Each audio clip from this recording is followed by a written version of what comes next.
I saw a new heaven and a new earth. For the first heaven and the first earth had passed away, and there was no longer any sea. I saw the holy city, the new Jerusalem, coming down out of heaven from God, prepared as a bride beautifully dressed for her husband.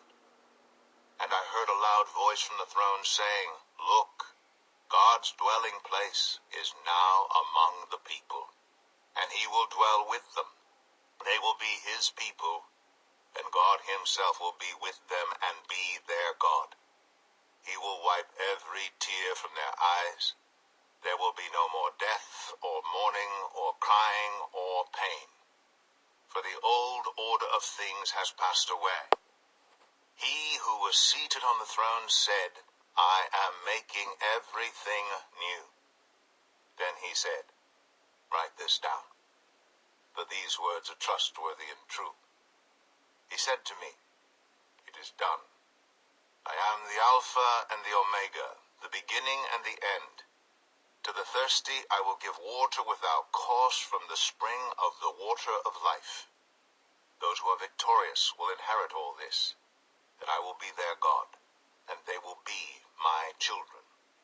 But the cowardly, the unbelieving, the vile, the murderers, the sexually immoral, those who practice magic arts, the idolaters, and all liars, they will be consigned to the fiery lake of burning sulfur.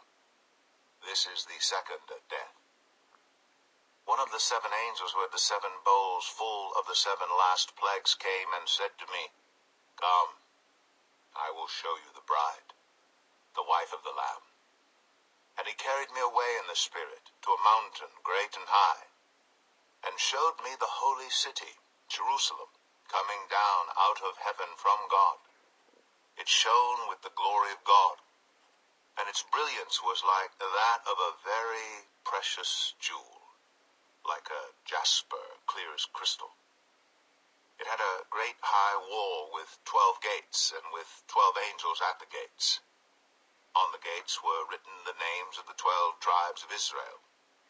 There were 3 gates on the east, 3 on the north, 3 on the south, and 3 on the west. The wall of the city had 12 foundations, and on them were the names of the 12 apostles of the Lamb. The angel who talked with me had a measuring rod of gold to measure the city, its gates, and its walls. The city was laid out like a square, as long as it was wide. He measured the city with the rod and found it to be 12,000 stadia in length, and as wide and high as it is long. The angel measured the wall using human measurement, and it was 144 cubits thick. The wall was made of jasper, and the city of pure gold, as pure as glass. The foundations of the city walls were decorated with every kind of precious stone.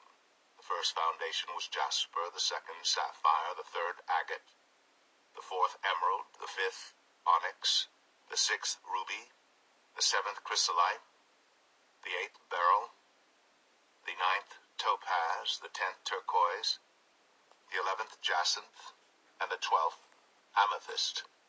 The 12 gates were 12 pearls, each gate made of a single pearl.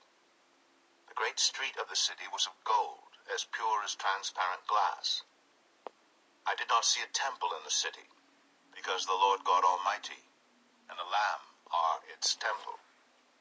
The city does not need the sun or the moon to shine on it, for the glory of God gives it light, and the Lamb is its lamp.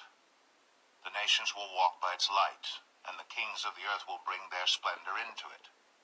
On no day will its gates ever be shut, for there will be no night there. The glory and honor of the nations will be brought into it. Nothing impure will ever enter it, nor will anyone who does what is shameful or deceitful, but only those whose names are written in the Lamb's book of life. Then the